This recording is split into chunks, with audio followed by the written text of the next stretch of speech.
राधे राधे, जय श्री कृष्णा, ओम साई राम। मैं दर्शना शर्मा। जैसा कि आप सभी जानते हैं कि मायरेदार नरसी जी, सभी कहते हैं कि सेठ जी, नरसी जी आपके मायरेदार हैं और आप उन्हें इतनी दूर गांव से बाहर जो दुकान है वहां पर ठहराना चाहते हो। सेठ जी, वर्षों से दुकान बंद है। बोले मेरी दुकान है, वर्षों से बंद है, ज्यादा सोचने की जरूरत नहीं है। जब मैं कह रहा हूं तो चुपचाप ले जाके उसे वहीं ठहराओ, वो उसी के लायक है। बेचारे कुछ नहीं बोलते, कहते ठीक है सेठ जी, कुछ नहीं बोलते और अपना चले जाते हैं सीधा नरसी जी के पास। बहुत ही शर्मिंदगी सी होती है उन्हें कि चलिए नरसी जी, गांव के बाहर आपको ठहराना है। कहते कोई बात नहीं, डेरा मिला तो सही। सभी उन्हें ले जाते हैं संतों के साथ। सभी संत नरसी जी के पीछे पीछे और नरसी जी आगे आगे। जब दुकान पर पहुंचते हैं तो नरसी जी को बोलते हैं कि यही आपका डेरा है नरसी जी, हमें आज्ञा दीजिए। नरसी जी ने कहा जैसी ठाकुर जी की इच्छा। अगर हमारे ठाकुर की यही इच्छा है कि यही हमारा डेरा है तो यही डेरा, अरे हमारे लिए तो ये भी बहुत अच्छा है, इसमें चिंता करने की कोई जरूरत नहीं। सभी शर्मिंदा से होते हुए चले जाते हैं दुकान का ताला खोल के। नरसी जी जैसे ही शटर खोलते हैं दुकान का, सारी धूल संतों के और नरसी जी के ऊपर। नरसी जी धूल को झाड़ते हैं। साथ में सभी संत कहते हैं नरसी जी, ये इतनी धूल इतनी मिट्टी कहां से आ रही है। सभी को दिखाई तो देता नहीं था। नरसी जी बोले कि हमारे समधी श्रीरंग जी ने आप सभी के लिए कूलर और एसी का इंतजाम किया, तो कूलर चला दिया है, मैं अभी कूलर बंद करवाता हूँ। नरसी जी कहते हैं कि तुम मेरे साथ चलो, थोड़ा दूरी पे बैठो, तब तक मैं बंद करवा देता हूँ। बोले ठीक है ठीक है। नरसी जी एक एक करके सभी संतों को बिठा देते हैं थोड़ी दूरी पे और खुद अपने गमछे से पूरी दुकान को साफ करने लगते हैं। जानते हो दुकान कैसी थी? चारों तरफ से टूटी फूटी, एकदम जर्जर हुई थी। चारों तरफ से टूटी फूटी, एकदम जर्जर। जर्जर समझते हो? मतलब कब गिर जाए कुछ पता नहीं, इस अवस्था में वो दुकान थी।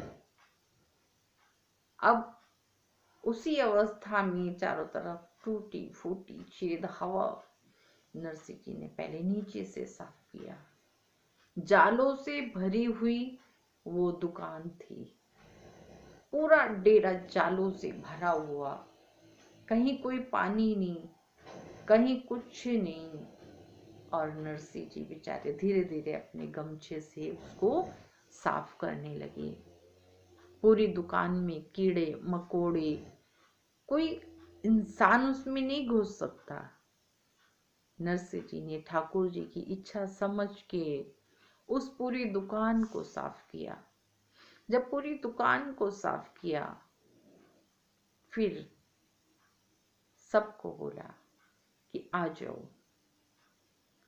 एक एक करके सबको नरसी जी अपने साथ लेकर आए, सबको बिठाया। तब सभी ऐसे करके यूं बैठ गए। बोले नरसी जी, कोई जाजम गूदड़ा ओढ़ने और बिछाने के लिए नहीं दिया। नरसी अपनी श्रीरंग जी श्री रंग जी ने कहते नहीं, कोई जाजम नहीं, कोई गुदड़ा नहीं ओढ़ने के लिए, तुम चुपचाप सब एक दूसरे से सट के बैठो। अब अगर सट के बैठोगे तो आराम से गर्माहट आएगी। बोली ठीक है। सब ऐसे एक दूसरे के साथ ऐसे सब बैठ गए और राधे कृष्ण राधे कृष्ण राधे कृष्ण राधे कृष्ण राधे कृष्ण राधे कृष्ण सब एक दूसरे के साथ ऐसे सटे सटे करते रहे। राधे कृष्ण सब एक दूसरे के साथ कर रहे हैं राधे कृष्ण। महाराज एक ने कहा, नरसी जी हम मायरे में आए हैं, अभी तक कोई मिलने नहीं आया हमसे। नरसी जी कहते हैं कि हमारे जैसे मायरेदारों से कौन मिलने आता है, चुपचाप बैठो, राम राम भजो। फिर सब चुप हो गए। ठीक है नरसी जी। फिर बोलते हैं, एक कहते हैं रामदास जी, नरसी जी कोई पानी वानी पिलाने के वास्ते भी नहीं आया। नरसी जी कहते हैं, डेरा मिल गया यही शुक्र मनाओ, पानी चाहिए, बैठा रहो चुपचाप। अब नरसी जी को भी क्रोध आ रहा था अपने ऊपर कि सभी संत मेरे कारण परेशान हैं। अब मेरे कारण परेशान है तो मैं क्या करूं, यहाँ तो कुछ भी नहीं है, मैं दूर दूर तक भी जाऊं मांगने तो मुझे कौन देगा।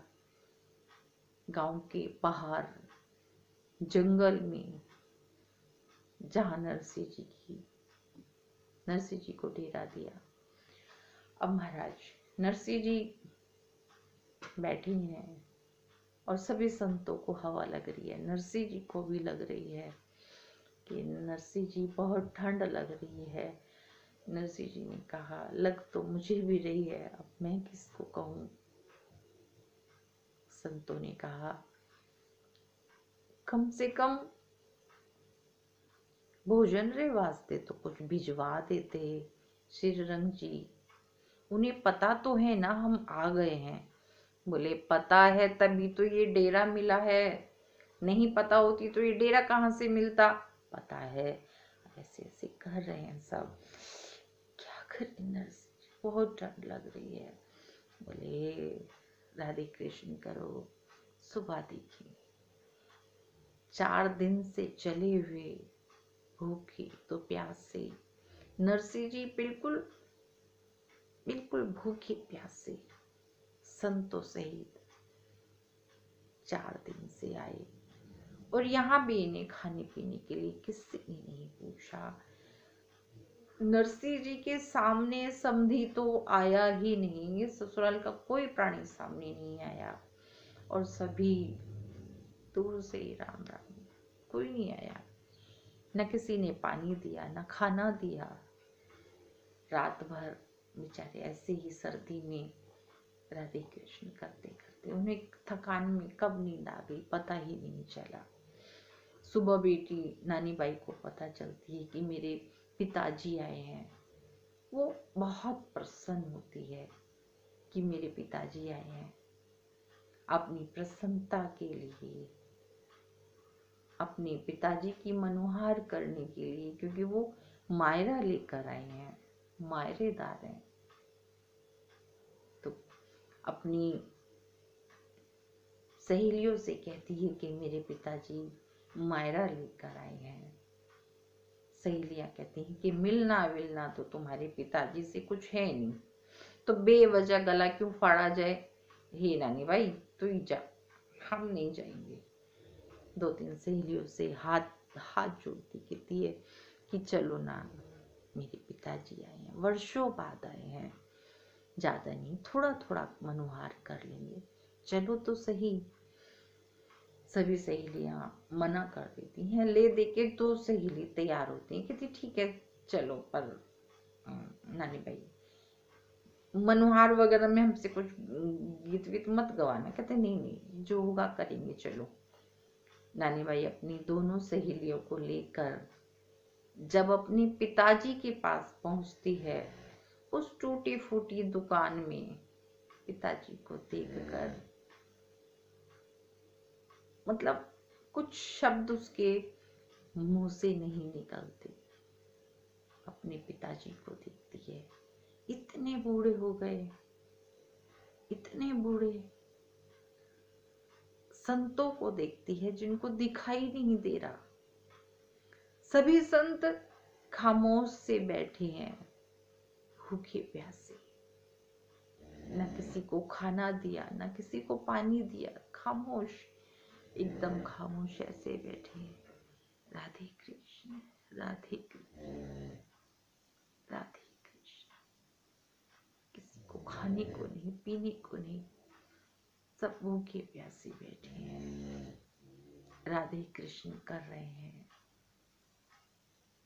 देखती है अपने पिताजी को, इतने बूढ़े हो गए हैं मेरे पिताजी। अपने पिताजी के जाके गले लग जाती है, कहती है पिताजी। पिताजी भी कुछ बोल नहीं पाते अपनी बेटी को देख करके। अपनी बेटी को गले लगा करके कहते हैं, बेटी, नानी कैसी है तू? कहती है, पिताजी मैं बहुत खुश हूँ। दामाद मुझे बहुत प्यार करते हैं, ससुराल वाले तो हाथों पे रखते हैं, मैं बहुत सुखी हूँ। अपना सारा दुख, अपनी सारी तकलीफ अपने पिताजी को देखकर भूल जाती है और कुछ भी नहीं बता पाती, सब छिपा लेती है। पर नरसिंह जी भाप जाते हैं कि मेरी बेटी कितनी बड़ी हो गई है। अपना सारा दुख ही छुपा लिया, सब छुपा लिया। इतना भी नहीं, इतना भी नहीं बताया कि क्या बोले, पिताजी आप कैसे हो? नरसिंह जी कहते हैं, मैं तो बिल्कुल ठीक हूँ, मुझे क्या होगा। अब नरसिंह जी माहौल को बदलने के लिए जो थाली में वो लोटा दिया और ढकने क्या ढक करके रुमाल लेके आई थी। कहती है, नानी भाई इस लोटे में क्या है? कहती है, पिताजी आप सबके वास्ते हाथ धोने तो पीने वास्ते पानी लाई हूँ। नरसिंह जी मजाक करने लगते हैं, कहते हैं, नानी भाई एक लोटे से तू सबके हाथ धुला देगी और सबको पानी पिला देगी। नानी भाई यहाँ एक एक साधु चार चार लोटे, चार चार तुम्बे पानी पी लेते हैं, एक लोटा लेके आई है। और ये क्या है? कहती है, पिताजी तिलक के वास्ते गोपी तो चंदन। बोलो इतना सा गोपी चंदन? अरे यहाँ एक एक साधु सवा सवा शेर से अपना लीलाड़ पोतते हैं, तो इतना सा लेके आई है गोपी चंदन। और इस कपड़े का क्या? अरे महाराज किसी की धोती लूंगी कुछ भी नहीं बनेगा। अब जो सहेलियां थी वो हंसने लगी, कहती है, नानी भाई चल वापस चल, ये मायरा भरे, ये तो उल्टा हमसे ही मांग रहे हैं। चलो नानी भाई वापस चलो, ये तुम्हारे पिताजी किसी काम की नहीं है, देखो तो कैसे मांग रहे हैं। नरसिंह जी कहते हैं, तुम हमें मनोहार करने आई हो कि गालियां देने आई हो? दोनों सहेलियां कहती हैं कि तुम्हारे जैसे को तो गालियां ही भली। सहेलियां कहती हैं, नानी भाई चलो, कहीं ऐसा ना हो कि हमसे हमारे जेवर ही मांग ले और कहें मायरा भरना है। चलो चलो।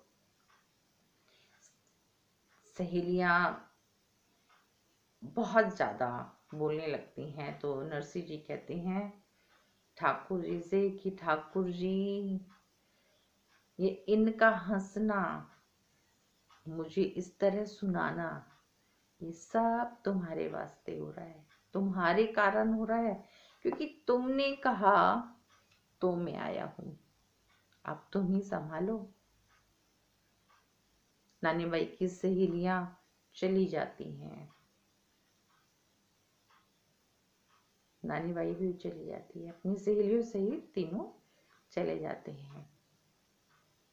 अगले प्रसंग में कल देखेंगे कि नानी बाई मनोहार करने के बाद जब घर में प्रवेश करती है तो उसकी सास उसका किस प्रकार से स्वागत करती है। दर्शना शर्मा को इजाजत दीजिए, फिर मिलती हूँ आपसे। तब तक अपना ध्यान रखिए। ओम साई राम।